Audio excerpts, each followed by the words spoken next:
Continue talking about it. Joining me right now, Judy Goss, a trend and lifestyle expert. Thanks for being here, Judy. Thank you for having me. Yeah, I mean, I know you know a lot about the issue, and you deal with it on your radio show. You talk to a lot of women, and it's interesting how many women are so afraid of harming their career if they take off time for maternity leave. Well, it's a very sensitive issue.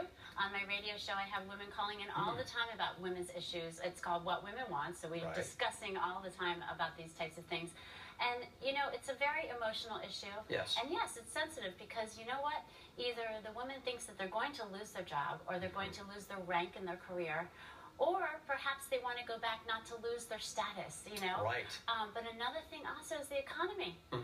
More That's women a major than ever factor. are contributing to household finances. So you know, a lot of women pressure. have their personal choices to make, and I know that you made your own choice because you have 2 children. But you know, the question I wanted to ask is that sometimes you even hear about women who will hide their pregnancy. They go that far from keeping it from their boss because they're going to lose the promotion.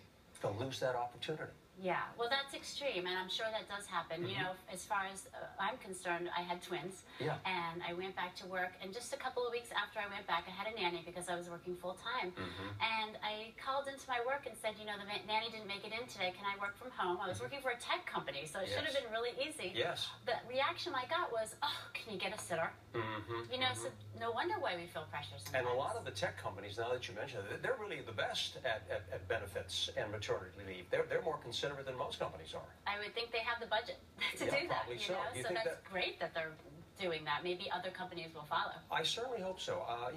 The concern is that, you know, there's also this gender pay gap that becomes an issue. A lot of people say, well, you know what, I can count on this guy, so to speak, right? Or I'm afraid about this woman because she may have children and leave me. That's an unfair situation. Yeah, I mean, it's discrimination. Right. But if, you know, the world can start seeing that women do multitask, and, you know, there's surveys out there where women that open businesses are more dependable, actually, than a man that would open a business. So, no offense. Yes, no, I but understand. you know what? I mean, there is proof out there that women can do it, so I'm hoping that will catch on. And, you know, there are a limited number of states, only 4, I believe, who are publicly funding paid maternity leave. You think that's going to improve? Our legislation could change? That's crazy. I hope it does, and I think with the economy getting better and better, it will.